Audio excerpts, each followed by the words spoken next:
আজকে সেই ভূত চতুর্দশী না? হ্যাঁ, সেই জন্যই তো প্রদীপ ধরাচ্ছি। হে দিদি, আজকে কি সত্যি ভূতরা ঘুরে বেড়ায়? তাই তো জানি, কিন্তু আজ তো আমরা 14 শাক খেয়েছি না, ভূতেরা কিছু করতেই পারবে না। বাবা, 14 শাকের এত শক্তি, ভূতেরাও কিছু করতে পারবে না? এ দিদি, এই শক্তি কতদিন ধরে থাকবে রে? কেন, অনেক দিনই তো থাকবে।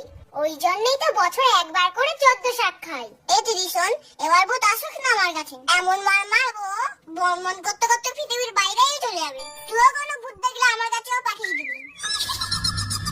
বলছি নাকি ভূতের ভয় পাবে না? এমন ভয় দেখাবো না, পুরো রাম রাম বলে পালাবে। কি বলছো তুমি? এরকম বলতে নেই আমাদের। চল চল, অনেক কাজ, তাড়াতাড়ি লেগে পড়ি, সবাইকে ভয় দেখাতে হবে। এই দিদি দেখ কত বাজি ফাটছে। হ্যাঁ, আকাশটা কি সুন্দর লাগছে। এদিকে আমাদেরও তো এরোপ্লেন বাজি আছে, চল ফাটাই। ওটা এরোপ্লেন নয়, ওটা রকেট বাজি। ওই ঠিক আছে, তুই এই প্রদীপটা ধর, আমি বাজিগুলো নিয়ে আসি। মরেছে, মধু মনে হয় সত্যি সত্যি চলে এসেছে।